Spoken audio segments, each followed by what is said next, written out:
Hey guys, today I'm going to share with you 5 tips for freight brokers who want to retire rich. Okay.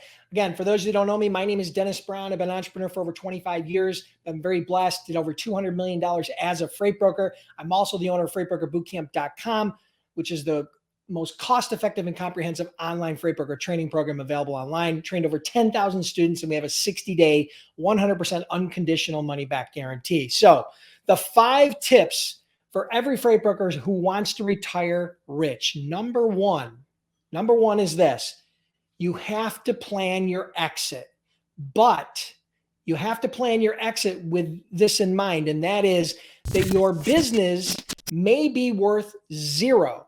What I mean by that is there's a very good chance that if you grow a successful freight brokerage, a profitable freight brokerage, you will be able to sell that business in the future. 10, 20, 30 years down the road, depending upon what your horizon is or what your goals are. But the smart thing, if you want to retire as a rich freight broker, is to make the assumption that that business is going to be worth zero at the end of the day. Because one of the biggest mistakes I see entrepreneurs and freight brokers and freight agents making is putting off saving for retirement because they think that someday they're going to be able to sell the business and that's going to be their retirement fund. And that's a huge mistake, to delay that type of savings in exchange for possibly being able to sell that business later. So tip number one is assume that your business will be worth zero at the end of the day. If you end up selling it for $500,000 or $1 million or $10 million or $100 million at the end of the day, that's all extra. Okay. So number two is this: you have to set up either an IRA or a 401k or a solo 401k or a SEP or one of these retirement vehicles. There's retirement plans that you can set up as a business owner and as an entrepreneur that allow you to save money for retirement and get compounding interest tax free. Okay.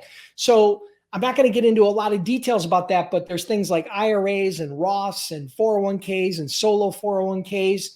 For example, with a solo 401k, you can, in 2021, you can save up to $58,000 in your retirement pre-tax. So that means you're not going to pay any taxes on that until you take it out down the road at 65 or later.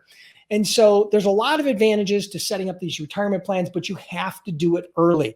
Let me give you an example of 3 examples of starting early comparing to starting late with your retirement.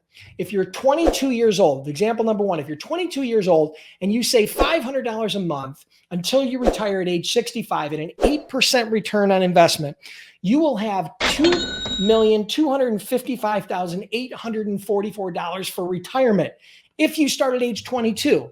But if you start at age 32, you're only going to have $972,542. Now, it's still a lot of money, but ultimately there's a huge difference. And if you wait till 42 to start saving retirement and you save the same $500 at 800% or 8% interest, I should say, you're going to, at the end of the day, only save $395,866. Now, that's still a lot of money, but the difference between starting at 22 versus 42 is over $1.8 million in your retirement. So the key is, number one, you got to set up a retirement plan. Number two, you got to start contributing to it earlier. The sooner, the better. Okay.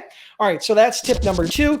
Number 3, do not day trade your retirement. Do not day trade stocks. The fact is, most people that try to day trade stocks lose money. Okay. Day trading your retirement is not the secret to wealth. Okay. The secret to wealth is to systematically retire that money over time and take the advantage of compounding interest like I just talked to you. So do not day trade stocks or your retirement or retirement funds or IRAs or 401ks, whatever it is. Do not day trade that money. Do not try to be Gordon Gekko from Wall Street, because I promise you, you will fail. All right. Number 3, diversify your income. Now, if you are younger, in the 20s and 30s, even 40s, you can take a lot higher risk. You can invest in higher risk stocks and investment funds and ETFs and mutual funds that are going to give you a higher rate of return. There's a higher risk, there's a higher rate of return because you have a longer horizon. As you get a little bit older, if you're over 50, someone like myself, you're probably going to want to be a little bit more diversified. You're going to want to have a combination of bonds and stocks and commodities and gold and silver and things of that nature, where you're diversified to weather the storm and to make sure that you don't lose all your money. You're not going to get as high of a rate of return, but at the end of the day, at that age, it starts to become a little bit more about wealth preservation. Okay. And so ultimately you want to diversify your retirement, and you can do that through a variety of different ways. Again, stocks, bonds, commodities, ETFs, mutual funds, gold, silver, real estate. There's all kinds of different things you can do to diversify your retirement fund. Okay. And again, just so you guys know, first I want to disclaim this. I'm not a financial advisor. I'm not an accountant. I'm not a lawyer. I don't give tax advice. I don't give financial advice. I'm giving you my tips, the things that I've learned along my journey of, number one, having done over $200 million as an entrepreneur, having owned 8 or 9 different businesses, having exited multiple businesses, having saved for retirement for a very long time, and unfortunately being able to save for retirement and to hit the goal of ultimately being a rich freight broker at the end of the day, because I know that's where you guys want to be. You want to have financial freedom. So it's important that you have that. Okay. So that's number 4. Number 5, nothing, this is where the rubber hits the road. Save, save, save. You have to have a systematic way of saving money. If you haven't figured that out, I promise you will fail. The goal here is for you to save 15 to 20% of your gross income. So that means if you make $1,000 a week, then you're going to save $150 to $200 of that every week and put that into retirement and savings. If you're making $10,000 a month, you're going to save $1,500 to $2,000 month after month after month. But here's the thing. Don't wait until you're making $10,000 a month to start saving for retirement. If you only take $100 a week out of your business and that's all you're making and putting in your pocket, you got to save 15 to 20% of that. Because here's what I can promise you. If you can't save $15 to $20 out of 100, you definitely won't save $1,500 to $2,000 out of 10,000. It's just the way it works. You've got to build that muscle. Okay. So it's important that you understand and set up a structured savings program, whether that comes out of your payroll, whether that's something where you pay yourself first every time and you set up some sort of a weekly or biweekly pay schedule where you're paying yourself out of the profits, whatever the case may be. So I'm going to review these 5 tips again. Number 1, plan your exit, but don't overestimate the value of the business. My suggestion is to estimate the value as 0 when you retire of your business. Number 2, set up a retirement plan, whether that be an IRA, a 401k, a solo 401k, a SEP, whatever the case may be. Number 3, do not day trade your retirement. Do not day trade stocks. It's a losing equation. Number 4, diversify your income. Again, I'm a big believer in the all-weather portfolio by Ray Dalio. You guys could check that out if you choose, depending upon where you are. If you're a little bit younger, you're probably going to want to get a little bit more aggressive. But if you're in your 50s, you're probably going to want to be a little bit more conservative.